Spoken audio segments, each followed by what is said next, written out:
Undercover boss orders breakfast at restaurant, freezes when cashier asks to take leftovers home.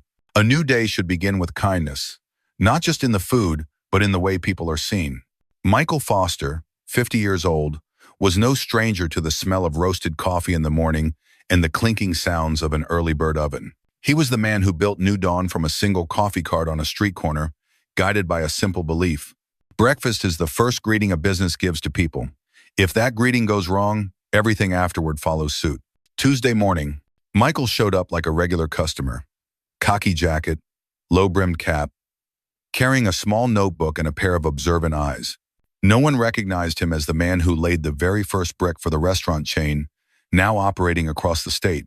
The branch he visited today was in a suburban area, labeled as stable in internal reports. But Michael knew stable is a word that easily stops people from asking, is something drifting away from its original course? He chose a window seat, ordered a simple breakfast, toast, soft-boiled egg, black coffee. Not because it was his favorite dish, but because he wanted to see, would the server place the plate down with both hands? Would they make eye contact? Was there still care in the smallest details? His goal wasn't to audit profits, but to see if this system, once built to prioritize people over numbers, still held on to its original heartbeat. Or had it been entirely replaced by KPIs, ticket times, and cold summary reports? Michael quietly opened his notebook, pen in hand. The story of this morning, he wasn't searching for it on the menu. He was looking for it in the glances, and in the truths only the people on the floor truly knew. If you're not going to finish it, can I pack it up for you to take away, sir? The breakfast unfolded quietly. Michael didn't write anything yet. He simply observed each customer coming in, each motion of giving, receiving, punching orders, saying goodbye. Nina, the cashier in her early 20s, left a particular impression on him. Not because of anything striking, but because every gesture of hers was precise to the point of stiffness. Her shirt perfectly pressed, hair neatly tied up, her smile just right, yet something in her eyes was always pulled tight, like a string under strain. As Michael neared the end of his toast and soft-boiled egg, he set down his fork, gently turned toward her and asked, I won't be finishing this. Could you pack the rest for me to go? Nina stepped out from behind the counter, carrying a paper box. But instead of packing up right away, she paused for a few seconds. Then, in a voice lowered like an apology, she said, If you're not going to finish this, would you mind if I pack it to take home? A question that seemed light, but landed like a quiet collision. Michael looked up. His eyes met hers. There was no disrespect, no embarrassment, only a quiet honesty mixed with the weariness of someone who didn't want to beat around the bush anymore. He didn't respond right away, just nodded gently. She bowed her head in thanks, then carefully packed the remaining food into a box, placed it in a paper bag, and returned to the counter as if she hadn't said anything at all. But for Michael, that moment tore open a hollow space in his thoughts. A system may hit its targets, may keep the customer satisfaction rate high. But if an employee has to ask for leftover food to get through the day, then perhaps what's called stability in the reports is simply the stability of an injustice masked by silence. And in that moment, Michael knew. Today, he hadn't come here to have breakfast. He had come to face a deeper question than any chart or spreadsheet could pose. Is this system nourishing lives or quietly letting someone go hungry? Some people don't ask for more, they just ask to eat what they used to pack for others. Michael didn't leave right after breakfast. He ordered another hot tea and stayed like a leisurely customer, but truly a man tracing the outline of something gone wrong. Over the next 3 hours, he observed every beat of the operation. Nina wasn't just at the register. When it got busy, she stepped out to arrange silverware, help bus tables, wipe chairs, then darted back behind the counter, missing no detail. At one point, he saw her turn away to wipe tears quickly, then smile to a customer as if nothing had happened. Around 11:45, as the rush eased, Michael thought she might take a break and eat something. But she didn't. Nina simply got a glass of water, stood silently behind the counter, her head slightly lowered. No lunchbox. No lunch at all. Michael stood up, walked closer, and asked softly without pressing, If you don't mind me asking, is there a reason you don't eat your meals here? Nina flinched slightly. Then, as if she'd reached the point where she could no longer hold it in, she pulled a folded piece of paper from her pocket, opened it, and gently laid it on the table. It wasn't a complaint, not a request for aid. Just a short list written in neat, slanted handwriting. 3/16, half pancake, left by customer. 3/18, 2 slices of toast. Kitchen staff gave. 3/21, 1 hash brown, leftover sample tray. At the bottom was a small note in red ink. Mom is in treatment. Insurance covers medicine. I cover food. Nina looked at Michael, no complaints, no excuses. She simply said softly, I know I'm not supposed to ask for leftover food, but I don't eat breakfast at home. My mom's still weak, so if customers don't finish, I ask, because wasting it would just be a shame. Michael held the paper and gripped it gently, not out of anger, but because he had just been struck by a painful realization. The policy of no leftover food allowed had been created to prevent abuse, but it was now forcing honest employees, people who only needed a small portion to get through the day, to bow their heads and ask for the very food they once served. And he, the man who had signed off on that rule, had never imagined that it might take away someone's lunch. If he stayed silent, he would be just another system designer who refuses to take responsibility for what the system silently erases. And that was something he could not accept. If someone has to choose between dignity and a leftover meal, then what's wrong, the person or the policy? Michael still held that note in his hand as he returned to his table. From behind the glass window, he watched Nina resume her work, as if the conversation had never happened. She stood tall, adjusted her apron, tied her hair neatly, and welcomed the next guest with a small smile. But now, for Michael, each of those smiles felt like a clean cut right through his own conscience. He didn't write anything down. He just sat there, slowly flipping through the worn corners of the paper, each handwritten line reading like a silent indictment. Around 1:10 p.m., a customer ordered a sandwich but left nearly half uneaten. Michael noticed Nina approaching to clear the table. She hesitated for a second, her eyes flicking briefly toward the kitchen, then gently placed the remaining sandwich into the compost bin. Michael stood up and walked over slowly. You're not keeping it? It's still clean. Nina gave a faint smile, eyes averting. There might be a camera. I don't want to be seen as breaking the rules. It was in that exact moment, a deep, piercing silence, that Michael realized the most important thing his system had lost. Not the food, not the targets, but the feeling that one has the right to eat after they've put in the work. Michael left the cafe without saying anything further, but he knew this wasn't about taking home leftovers anymore. It was about who the system was protecting and who it was quietly forcing to survive on the scraps of others. And if a business claims that people are its core, then it cannot allow a good employee to depend on leftovers, to log every piece of uneaten toast like proof of their existence, to lower their head every time they want to eat lunch. Michael knew this wasn't a stable branch anymore.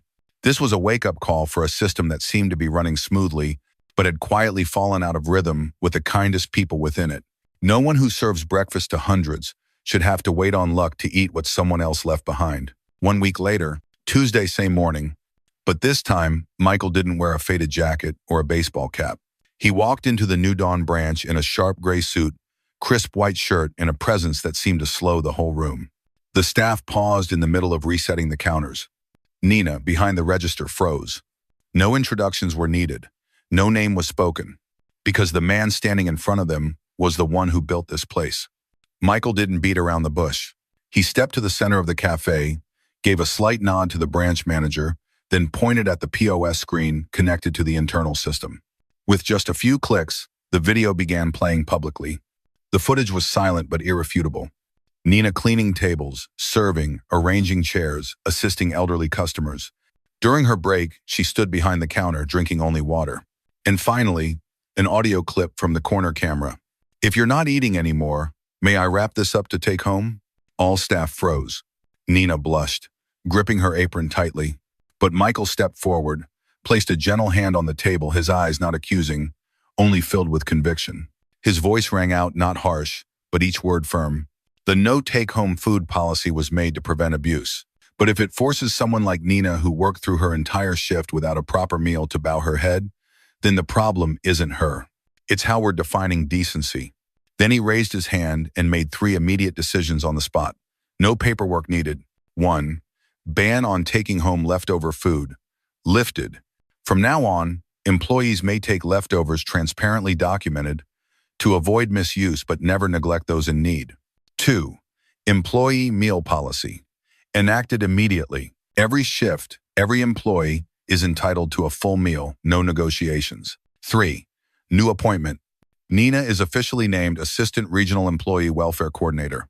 She will be the bridge, the one to identify and support others like her who once chose hunger to preserve their dignity. Michael turned back and looked every person in the eye. No one should stand for 8 hours serving breakfast, then feel embarrassed to ask for leftovers.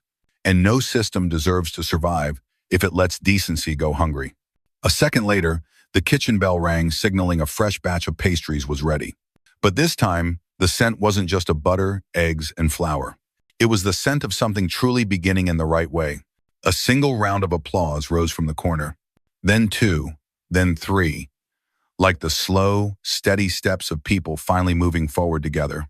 No one was asked to do it, but everyone understood. That moment was not about blame, but about remembering why they once wanted to work at New Dawn, a place that once promised, every day begins with a meal served with humanity. The branch manager, the one who had remained silent when Nina wrapped leftover pastries in napkins, stepped forward and bowed. I take full responsibility, and I'd like to start over if the company allows me to. Michael looked at him. He didn't say yes or no. He just gave a small nod, then turned to Nina. Do you accept this new responsibility? Not just to oversee welfare, but to ensure this right thing is never forgotten again? Nina looked around, her eyes passing over the silent colleagues she once worked beside, then stopping at the fridge near the kitchen where she used to quietly stash wrapped up meals. She nodded, gently, but firmly. The new nameplate was printed that same day.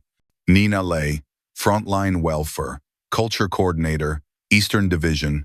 That very afternoon, she and a small HR team began reviewing operations at distant branches where not everyone had enough voice to be heard. An email was sent from Michael's office. Just one line. A system is only strong when it protects its weakest members. I dote. And finally, like a silent ritual, at the window-side table where Michael once sat in disguise, a black coffee was placed every morning, though no one ordered it. Under the saucer, a small piece of paper, dark brown ink, the handwritten message changing each week, but that week, it simply read, "Thank you for not choosing silence."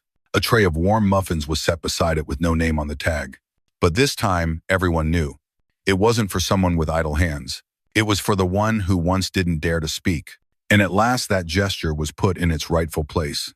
Not everything left over is waste. Some remnants are where humanity still lives. 3 weeks later, across all New Dawn locations, a new notice was posted on the staff boards, not printed from the office, but handwritten in white chalk on blackboards. Who serves shall be restored. Every shift, one full meal, every leftover, transparently recorded so the right person receives it with dignity intact. No more averted eyes when someone asks for food. No more folded notes stuffed into apron pockets.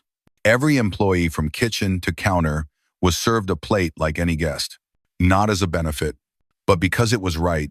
Nina, no longer behind the POS, stood before nearly 40 new hires in her first training session on human dignity and hospitality. No slides, just an old lunchbox and one question. Has anyone here ever felt they had to hide their hunger to keep their pride? No one answered, but everyone went silent. That was how Nina began, not with theory, but with the truth she had lived. She closed the lunchbox, set it on the table, and said, "We serve people, so let's not treat those inside our system like shadows. Because when we see our own as real people, customers will see us differently too." One early morning, Michael returned to the same branch where the story first began. The old window-side table was still there, but now, always clean, always holding a cup of black coffee, even though no one ever ordered it. Beneath the saucer, a note handwriting neat and steady, "Thank you for seeing what was right, even when it was just a leftover meal." Michael sat down, his hand gently touching the paper. He didn't need to reread it. He remembered every word. Not for the paper, but for the meaning behind it. Someone who once quietly skipped meals was now teaching an entire system how to handle hunger with integrity. 1 month later, at New Dawn's headquarters, at an internal leadership summit, Michael stepped onto the stage amid soft applause, not for an inspirational speech, but for an apology that had already been corrected through action. On the screen behind him, it wasn't a sales chart, not an expansion roadmap. It was a candid photograph.